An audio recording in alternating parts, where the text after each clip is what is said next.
नमस्कार, आप देख रहे हैं डिबेट लाइव। मैं हूं आपके साथ अनुराग दीक्षित। इस सवाल के साथ कि क्यों भारतीय जनता पार्टी उत्तराखंड के टनल रेस्क्यू के बाद कह रही है कि मोदी हैं तो मुमकिन है, इस मुद्दे पर बात करने के लिए एक खास पैनल हमारे साथ जुड़ चुका है। समाजवादी पार्टी के प्रवक्ता अनुराग भदौरिया साहब हमारे साथ जुड़े हुए हैं। साथ ही साथ मेरे साथ स्टूडियो में मौजूद हैं भारतीय जनता पार्टी के प्रवक्ता शहजाद पूनावाला। शहजाद पूनावाला, 45 सेकंड पहले आप बताइए, क्यों बीजेपी का एक बड़ा तबका लगातार ये कह रहा है कि मोदी हैं तो मुमकिन?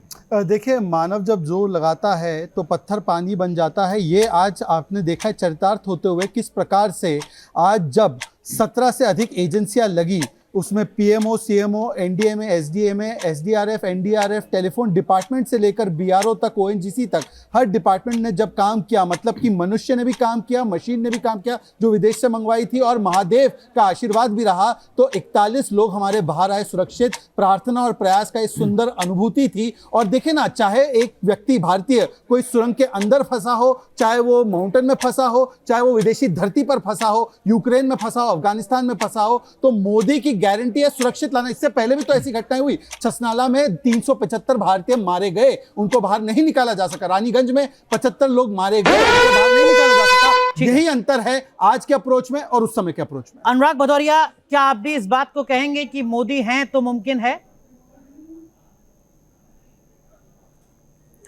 देखिए, भारतीय जनता पहले तो सबसे पहले 41 हमारे जो साथी अंदर टनल में फंसे हुए थे सुरक्षित बाहर आ गए हैं। सबको बधाई देता हूं, भगवान को धन्यवाद देता हूं। हमारे जो साथियों ने वहां पे काम किया, जो रेस्क्यू टीम थी और जो रेड माइनर्स थे, खासकर उनको मैं बहुत बहुत बधाई देता हूं, जिनकी वजह से हमारे साथी सुरक्षित बाहर लौट के आए। इस पे राजनीति करने की ज़रूरत नहीं है। भारतीय जनता पार्टी अगर ये कहती है तो इसके मतलब वो राजनीति कर रही है। राजनीति की ज़रूरत नहीं है। जब सभी का प्रयास से, हमारे देश के सभी साथियों के प्रयास से कोई बाहर आता है तो सरकार को बेवजह उसमें, भाई 17 दिन तक हमारे साथी फंसे भी तो रहे, ये भी तो सरकार की जिम्मेदारी होती है ना। 17 दिन बहुत होते हैं। अगर इतना ही सब कुछ था तो फिर कोई बात नहीं, मैं उस पर बहुत चर्चा नहीं करना चाहता। बस इतना मैं कहना चाहता हूँ आज के दिन में कि राजनीति भारतीय जनता पार्टी ना करे। जो लोग लौट के आए हैं उनको सबको शुभकामनाएं और आशीर्वाद। लेकिन अनुराग भदौरिया, स्वस्थ लोकतंत्र तो ये होता कि आप रेस्क्यू एजेंसी के तमाम अधिकारियों को, कर्मचारियों को बधाई दे रहे हैं, उनका शुक्रिया अदा कर रहे हैं, आप रेड माइनिंग की टीम को शुक्रिया कह रहे हैं, तो आप सरकार को भी शुक्रिया कहते हैं कि आपने इस ऑपरेशन को बेहतर तरीके से लीड किया। आपका भी धन्यवाद, आपने 41 जिंदगियां बचवाई अपनी लीडरशिप में। देखिए, मैं फिर कह दूं इस बात को, बेवजह सिर्फ क्रेडिट लेना ये ठीक नहीं है। देश में वैज्ञानिक काम करते हैं तो वैज्ञानिकों का धन्यवाद होता है, जहां प्रोफेसर काम करते हैं प्रोफेसर का धन्यवाद होता है, जहां पे हमारे जो साथी, अगर मान लो फुटबॉल की टीम है, क्रिकेट की टीम है, बैडमिंटन की टीम है, प्लेयर जहां अच्छा करते हैं वहां प्लेयर को धन्यवाद होगा। अब ये तो नहीं हो सकता ना कि हर चीज का क्रेडिट अगर भारतीय जनता पार्टी लेने लगे तो फिर कैसे काम चलेगा। ऐसी बहुत। लेकिन अनुराग भदौरिया, अगर ऐसा ही है तो लखनऊ में जो स्टेडियम बने उनका क्रेडिट पीडब्ल्यूडी के इंजीनियर को मिलना चाहिए।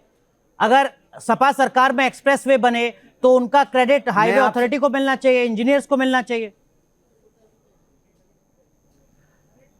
बिल्कुल, आपकी बात से मैं सहमत हूं। इसीलिए तो मैं कह रहा हूं कि देश में जो लोग काम करते हैं उनको धन्यवाद देना चाहिए। मैं कहता हूं कि 17 दिन तक जो हमारे साथी फंसे रहे, जिनकी जान अटकी रही, उस समय तक तो हमने ऐसा नहीं देखा गया कि बहुत तेजी से सरकार के लोग जो आज इतनी बातें कर रहे हैं, उस समय तो हम मुद्दा उठाते थे तो बोलने से भी बचते थे। मैं आपको सच बताऊं, अगर हम किसी बात पे बोलते थे, चुनाव चल रहा तो चुनाव की तो बातें करते थे, बट इसकी कम बात करते थे उस समय। आपको भी याद होगा, इसके बारे में चर्चा कम होती थी। आज जब हमारे साथियों ने, सभी ने, और पहली बार मुझे समझ में नहीं आता भारतीय जनता पार्टी को हर चीज कितनी मार्केटिंग और क्रेडिट की आवश्यकता क्या होती है भाई। सब कह रहे हैं सकुशल लौट के आए हैं, सबको बधाई और धन्यवाद दिया जा रहा है, लेकिन इनको उसमें अपनी वाहवाही लूटनी है। मुझे लगता है हर समय राजनीति अच्छी नहीं होती। शहजाद पूनावाला, देखिए, पहले तो अच्छी बात है कि उन्होंने वैज्ञानिकों को श्रेय देने की बात की। जब भारतीय जनता पार्टी ने नहीं, वैज्ञानिकों ने वैक्सीन बनाई थी तो बीजेपी की वैक्सीन कहकर उस समय पर, कोविड में जब वैक्सीन हेजिटेंसी मिटानी थी, उस समय पर वैज्ञानिकों पर सवाल खड़ा करने का काम। देखिए, मैंने बीच में नहीं बोला अनुराग जी, मैंने बीच में नहीं बोला, मैं स्टूडियो में बैठा हूं। अनुराग जी, मैंने बीच में नहीं बोला, मैं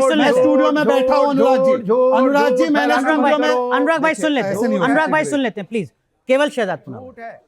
जब वैज्ञानिकों पर इतना बड़ा सवाल और प्रश्न चिन्ह उठाकर वैक्सीन हेजिटेंसी परोसने का काम किया गया तो वो किसने किया? जब तेजस विमान में बैठकर प्रधानमंत्री ने यह आश्वासन दिया पूरी दुनिया को कि सिंगल जेट फाइटर में हमने बनाया, हमें इस पर गर्व है, आत्मनिर्भरता का प्रतीक है, तो वो तेजस क्रैश हो जाए, यह इनके इंडी गठबंधन के साथी ने कहा।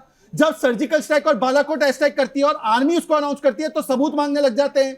जब ऑपरेशन करके एटीएस पकड़ती है आतंकवादियों को तो कहते हैं कि मुझे आतंकवादियों पर भरोसा है, यूपी एटीएस पर भरोसा नहीं, उन्हीं की सुरक्षा में रहते हैं अखिलेश यादव। तो मुझे बताइए ना कि भारतीय जनता पार्टी और मोदी से घृणा करते करते देश की एजेंसी और देश की उपलब्धि पर किसने सवाल खड़ा किया? पहली बात। दूसरी बात, 17 दिन की बात कर रहे हैं मान्यवर, बताइए 84 में भोपाल गैस ट्रेजेडी हुई तो रेस्क्यू वहां के लोगों को नहीं, वॉरेन एंडरसन को करके सरकारी गाड़ी में भेज दिया गया विदेश। ये तस्वीर भी देखिए, इनके साथ बैठे हैं जो हमने अभी आपको बताया कि किस प्रकार से एक एक्सीडेंट हुआ था ऑपरेशन रानीगंज में 6 लोग मारे गए, छसनाला में 375 लोग मारे गए हमारे माइनर्स। उस समय पर क्या किया गया? और आज जब होल ऑफ गवर्नमेंट अप्रोच लिया जाता है, और हमने क्रेडिट की बात नहीं की, क्रेडिट की बात तब आई जब कांग्रेस पार्टी ने वो भद्दा मीम डाला। क्या अनुराग भदौरिया उस मीम के साथ खड़े? और वो वही कांग्रेस पार्टी है जिसने उत्तराखंड के समय पर रिलीफ मटेरियल तब तक नहीं बांटा जब तक राहुल गांधी विदेश से नहीं आए। अनुराग भदौरिया जवाब दीजिए, क्या आप उसी कांग्रेस पार्टी के साथ खड़े हैं जो लगातार सरकार की मंशा पर सवाल खड़े करती रही? देखिए, भारतीय जनता पार्टी को झूठ बोलने की आदत है, प्रोपेगेंडा कसने की आदत है। कभी समाजवादी पार्टी ने नहीं कहा कि बीजेपी, हमने कहा बीजेपी जिस तरह से डिस्ट्रीब्यूट करना चाहती है वो ठीक नहीं है। जिस तरह से आपने देखा साइकिल पे वैक्सीन जा रही थी, साइकिल पे जाती हुई वैक्सीन आपने देखी थी ना, तो हमने कहा था इन भारतीय जनता पार्टी की डिस्ट्रीब्यूशन सिस्टम ठीक नहीं है। तो ये अपने हिसाब से मनगढ़ंत बातें बनाने की इनकी आदत है, खैर इनकी गलती नहीं है। सवाल ये नहीं है, सवाल ये होता है कि हर चीज में आप राजनीति क्यों करना चाहते हैं, हर चीज में क्रेडिट कितनी होड़ क्यों है? अगर इतना ही क्रेडिट लेना चाहते हैं आप तो भाई किसान की इनकम दुगनी कर दी होती, हम आपको क्रेडिट देते। आपने देश के अंदर में रोजगार दे दिया होता हर व्यक्ति को, तो हम आपको क्रेडिट देते। आपने महंगाई खत्म कर दी होती, हम आपको क्रेडिट देते। आपने बेरोजगारी खत्म कर दी होती, हमको आपको क्रेडिट देते। डीजल पेट्रोल अगर 30 रुपए बिक रहा होता, हम आपको क्रेडिट देते। सवाल यह है कि जहां क्रेडिट लेना है वहां तो आप नहीं ले पा रहे हो कि भाई आप महंगाई, बेरोजगारी, किसान सबकी समस्याएं दूर कर दीजिए। लेकिन अनुराग भदौरिया, मैं आऊंगा आपके पास कुछ और सवालों के साथ। शहजाद कुछ काउंटर क्वेश्चन खड़ा करें। शहजाद, उन्होंने कहा मैं गुमराह कर रहा हूं। मैं आपके शो पे एक बड़ा ऐलान करता हूं, यदि अखिलेश यादव ने बीजेपी की वैक्सीन है इसलिए मैं नहीं लूंगा ये नहीं कहा है तो मैं राजनीति छोड़ता हूं। अगर कहा है तो अनुराग राजनीति छोड़ दे, ये रहा उनका बयान। Won't take vaccine because it's BJP vaccine. Akhilesh Yadav, ये आपके पटल पर मैं रख रहा हूं। वो चुनौती दे रहे हैं आपको अखिलेश जी, ये सॉरी अनुराग जी, कहा था नहीं कहा था। वो चुनौती दे रहे हैं, वो कह रहे हैं कि मैं राजनीति से इस्तीफा दे दूंगा अगर अखिलेश यादव ने ये बयान ना दिया हो जो इस वक्त मैं दिखा रहा हूं स्क्रीन पर। तो अच्छा ही है ना, अरे भैया अच्छा ये छोड़ दे, राजनीति छोड़ देंगे, कम से कम झूठ सच बंद हो जाएगा। उनका कहने, हर चीज का कहने का एक माने होता है। ये नए नए राजनीति में आए ना तो उनको पता नहीं चलता है राजनीति की माने क्या होता है। उनका कहने का मतलब था कि आप भारतीय जनता पार्टी द्वारा जो डिस्ट्रीब्यूट किया, उसके दूसरे दिन हम लोगों ने कहा था कि साइकिल पे किस तरह से वैक्सीन घूम रही थी। तो क्या अनुराग भदौरिया, देखिए सच आप भी जानते हैं, सच मैं भी जानता हूं, सच दर्शक भी जानते हैं। बात सिर्फ इतनी है कि जब राहत बचाव एजेंसियों को शुक्रिया कहा जा सकता है तो सरकार को शुक्रिया कहने में क्या दिक्कत है? अरे कान में टोकिए, अरे आप मेरे बीच में बोलिए, आप मेरी बीच मत बोलिए, जवाब दे रहा हूं तो आप सुन लीजिए, उसके बाद आप टोकिएगा। मैंने कहा कि बीजेपी इतनी बड़ी इंटेलिजेंट, इतना बड़ा कहां से हो गया? कौन ऐसा नहीं समझता कि बीजेपी वैक्सीन बना लेगी? बीजेपी के नेता वैक्सीन बना लेंगे? कमाल की बात कर रहे हैं आप। ये कौन कह सकता है कि बीजेपी ऑफिस में वैक्सीन बनेगी? कहने का मतलब होता है कि भारतीय जनता पार्टी जिस तरह से वैक्सीन का डिस्ट्रीब्यूशन सिस्टम ला रही है, जिस तरह से उसको माने साइकिल पे घूम रही है। अनुराग भदौरिया, बात उत्तराखंड से जुड़ी है। अनुराग भदौरिया, अगर प्रधानमंत्री दिन में 2 बार उत्तराखंड के मुख्यमंत्री को लगातार 16-17 दिन तक फोन करते हैं, रेस्क्यू के बारे में अपडेट लेते हैं, अपने केंद्र के मंत्री को वहां भेज देते हैं कि आप वहीं पर कैंप कीजिए, मुख्यमंत्री खुद वहां पर कैंप कर रहे होते हैं, प्रधानमंत्री कार्यालय के तमाम जो बड़े अधिकारी हैं वो लगातार कोऑर्डिनेट करते हैं, तो ये तो असामान्य सी स्थिति है ना। आपसे पहले 20 साल मुझे हो गए, आपने कितनी बार इसके रेस्क्यू ऑपरेशंस को देखा जिसमें पीएमओ इतना ज्यादा इन्वॉल्व रहा हो? इसकी तो तारीफ होनी चाहिए ना सर, राजनीति अपनी जगह। देखिए बिल्कुल सही कह रहे हैं, राजनीति अपनी जगह होनी चाहिए। भारतीय जनता पार्टी को हमेशा राजनीति नहीं करनी चाहिए, ये ठीक नहीं है। देश के अंदर में इस तरह की राजनीति ठीक नहीं है। जब वो 17 दिन से फंसे थे, हम लोग चिल्ला रहे थे, तब तो इनके कान पे जू नहीं रोक रही थी, तब तो डिबेट में इतना नहीं चिल्ला रहे थे बीजेपी के प्रवक्ता। जब हम चिल्ला के कह रहे थे कि चुनाव में सभी नेता व्यस्त हैं, हमारे अपने साथी फंसे हुए हैं, उनके बारे में बात हो, उनके बारे में चर्चा हो, कभी नहीं, कान में जू ही नहीं रखी। चिल्लाते चिल्लाते रह गए, सब लोग लिखते लिखते रह गए, कभी किसी ने इतना ध्यान दिया? हाँ, अच्छी बात है, ऊपर वाले की कृपा रही और हम लोग सारे हमारे साथी सुरक्षित बाहर आए, इसलिए हम सब धन्यवाद देते हैं। हम तो इतने खुश हैं कि भाई मेरे साथी बाहर ये आए, धन्यवाद तो उत्तराखंड के मुख्यमंत्री को भी है क्या? ये धन्यवाद ये ठीक नहीं है। केंद्रीय मंत्री वीके सिंह को भी है क्या? ये धन्यवाद प्रधानमंत्री नरेंद्र मोदी को भी है क्या? अनुराग भदौरिया, हाँ है ना? संक्षेप में आप बता सकते हैं। देखिए, जितना लेट हुए, देखिए बहुत लेट हुए, 17 दिन बहुत होता है। ठीक है। अगर यही काम वो 5-6 दिन में करते तो वाकई ऐसा लगता है कि हमारे मजदूर बहुत जल्दी, हमारे जो साथी थे बहुत जल्दी बाहर आ जाते। ठीक है, मैं आपको सच कह रहा हूं। शहजाद आप कुछ कहना चाह रहे हैं? हमारे साथ एक और खास मेहमान हैं, उनका भी रुख करेंगे। लगन से काम करता तो हमारे साथी बाहर आते, लेकिन फिर भी मेरे साथी बाहर आए, इसलिए बहुत बहुत धन्यवाद। शहजाद पुनः हमारे देश में पता है क्या है कि कुछ लोग कभी माइनिंग एक्सपर्ट बन जाते हैं, फिर अगले दिन वो कुछ और एक्सपर्ट बन जाते हैं। उनको पूछिए कि हिमालयन टेरेन जो इतनी अनस्टेबल टेरेन है, आर्नल्ड निक्स जो दुनिया के सबसे बड़े विशेषज्ञ हैं, उन्होंने भी कहा कि हमें धीरे धीरे काम करना था, अगर जल्दबाजी करते तो कुछ अन्यथा हो जाता। ऑस्ट्रेलिया से लेकर बाकी के देशों के प्रधानमंत्री और राष्ट्रीय अध्यक्षों ने कहा है कि बहुत अच्छा ऑपरेशन हुआ, परंतु भारत की एजेंसियों पर कौन सवाल खड़े कर रहा है? मतलब कि जो ये तमाम एजेंसीज लगी थी वो सही काम नहीं कर रही थी। और अनुराग भदौरिया की पार्टी जानती है, और अनुराग जी ने चलो कम से कम अखिलेश जी के बयान को कूड़े के डिब्बे में डाल दिया कि ऐसा नहीं कहते कि बीजेपी की वैक्सीन है। ये बता दीजिए बीजेपी की वैक्सीन नहीं है तो लिया कि नहीं लिया अखिलेश जी ने? और तीसरी बात, तेजस भी क्रैश हो जाएगा मानिए। और बाकी छोड़िए, अभी हमारे साथ शायद हो सकता है अतासनैन जी, वो आर्मी में भी रहे हैं और इस ऑपरेशन में भी रहे। बताइए कि मोदी से नफरत करते करते तेजस क्रैश हो जाएगा भाई, ये कौन बयान देता है? इसका खंडन किया अखिलेश जी की पार्टी ने। ठीक है, अनुराग भदौरिया के कुछ अपने तर्क हो सकते हैं, मैं आऊंगा आपके पास, लेकिन हमारे साथ लेफ्टिनेंट जनरल रिटायर्ड सैयद अता हसनैन साहब जुड़ चुके हैं। आप सदस्य हैं एनडीएमए के, और ये जो पूरा ऑपरेशन चला है 17 दिन, इसमें हसनैन साहब ने भी एक अहम भूमिका निभाई है। बहुत बहुत स्वागत आपका एनडीएमए के सदस्य के तौर पर, लेकिन आपको तो डिफेंस का भी लंबा अनुभव रहा है। सर, ये जो एक के बाद एक ऑपरेशन भारत सरकार के चले विदेशी धरती पर, उत्तराखंड में हमने देखा किस तरीके से रेस्क्यू ऑपरेशन हुआ है, ये सवाल ज्यादातर लोगों के जहन में है कि मोदी हैं तभी ये सब कुछ मुमकिन है।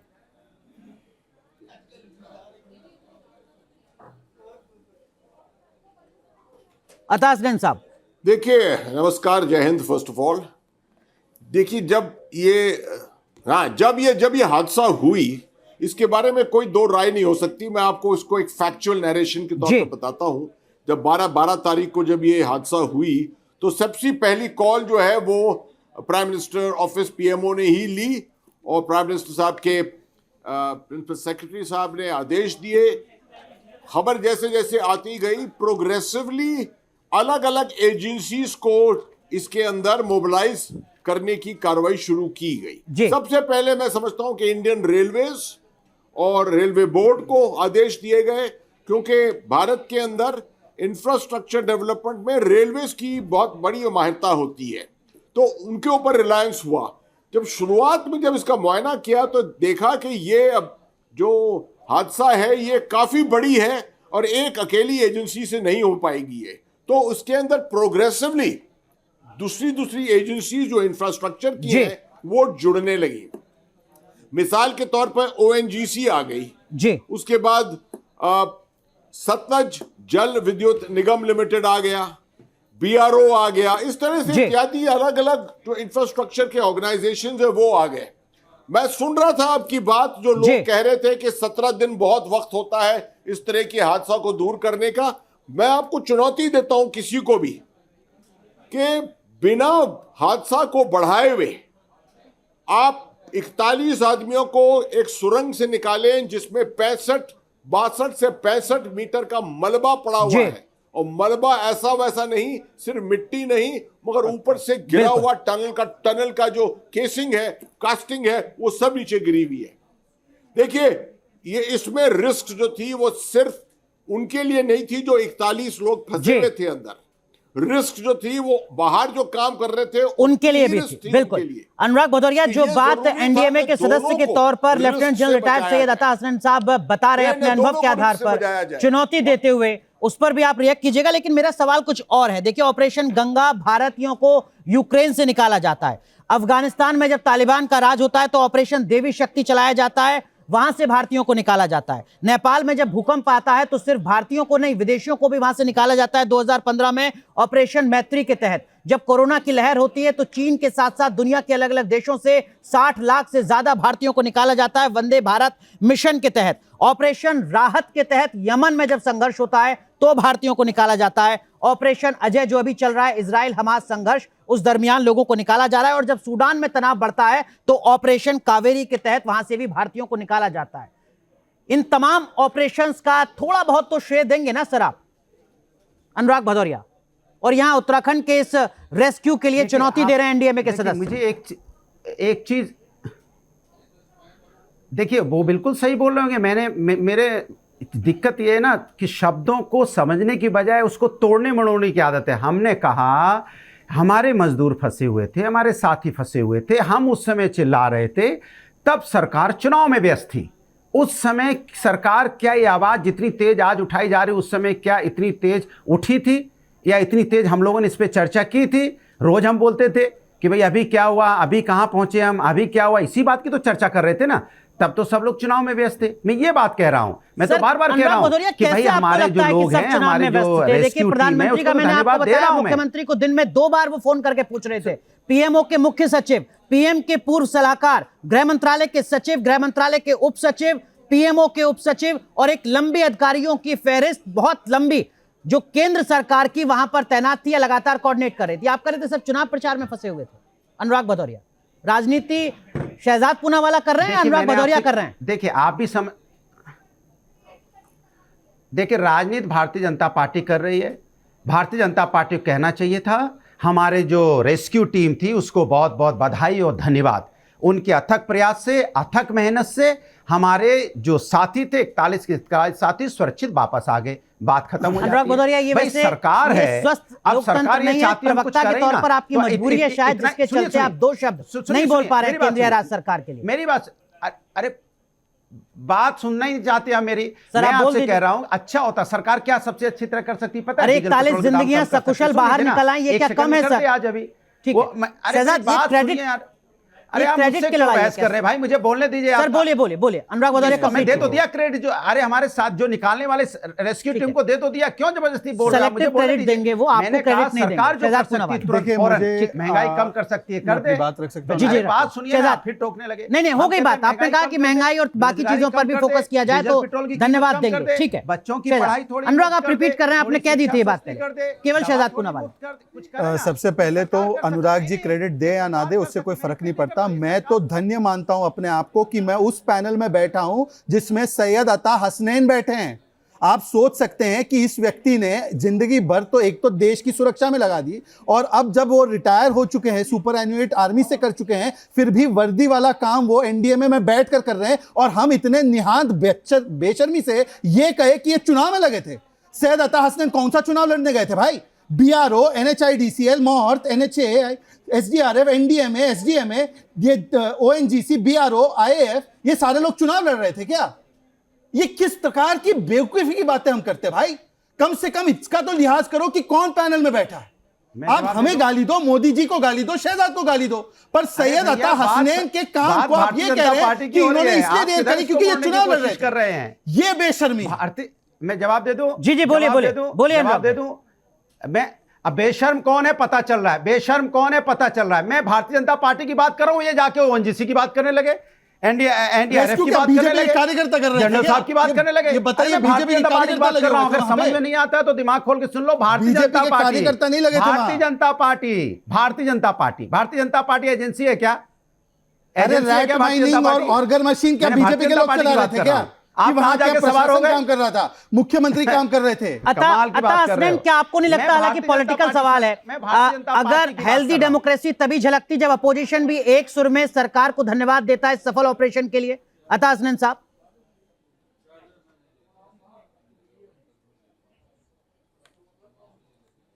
जी बेशक, ये तो आप मुझसे अब शासिक सवाल पूछ रहे हैं। मैं एनडीएमए का सदस्य हूं और इससे पहले 40 साल फौज में काटा है, जैसे आपको मालूम है। बिल्कुल, हर तरफ भारत के अंदर अलग अलग जगहों पर मैंने नौकरी की है, तो मैं समझता हूं कभी भी इस तरह की चीज में मैं नहीं फंसा हूं। मैं जहां पर सरकार कहती है काम करने के लिए, मुझे एक बेसिक टास्क दिया गया था कि देखिए सूचना सही पहुंचनी चाहिए पब्लिक तक, और कोई भी चीज उसके अंदर कोई किसी तरह का नेगेटिविटी ना हो, किसी तरह की जो असलियत है वो पहुंचे पब्लिक के पास। वो मैंने अपनाया तरीका, मीडिया के साथ काम किया, जितने लोग जमीन पर थे उनके साथ लगाव रखा और इसी तरह से हम लोग आगे बढ़े। मैं समझता हूं ये पूरे भारत की जीत थी। इसमें क्या ऑपोजिशन और क्या गवर्नमेंट की बात आ जाती है, मैं नहीं, मुझे कभी ये समझ में नहीं आया। अता हसनैन साहब, पूरा देश आपको इस वक्त सलाम कर रहा है और आपकी पूरी टीम को और उन तमाम एजेंसियों को जो लगातार डटी रही। शहजाद, अभी क्योंकि हसनैन साहब बैठे हैं, इजराइल में जब ये हमास का हमला हुआ, नेतन्याहू के खिलाफ सभी लोग, बहुत सारे लोग थे, परंतु आज उनका पूरा विपक्ष नेतन्याहू के साथ खड़ा है। ये कह रहे हैं पहले हमास की चुनौती से निपटेंगे, फिर उसके बाद हम राजनीति करेंगे। ये वो ब्रीड के लोग हैं यहाँ पर जो बैठे हैं, जो कहते हैं कि ये बीजेपी की वैक्सीन है। कोविड के समय पर बीजेपी की वैक्सीन। अनुराग भदौरिया,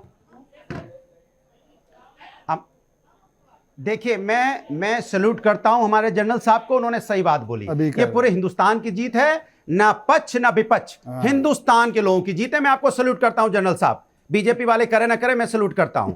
आप डिजर्व करते हैं, आपने सही बात की, ना सत्ता पक्ष की ना विपक्ष की है, आपकी जीत है, आपकी एजेंसियों की जीत है। आप हमारे आधे घंटे में हृदय परिवर्तन हो गया। बहुत बहुत बधाई देता हूं, बहुत बहुत धन्यवाद, बहुत बहुत शुक्रिया अनुराग भदौरिया। आपने कम से कम केंद्र सरकार के अधीन जो एजेंसीज हैं उनको तो शुक्रिया बोला। बहुत बहुत धन्यवाद आप तीनों का जुड़ने के लिए और डिबेट लाइव में इस जरूरी मुद्दे पर बात करने के लिए कि मोदी हैं तो मुमकिन है। धन्यवाद।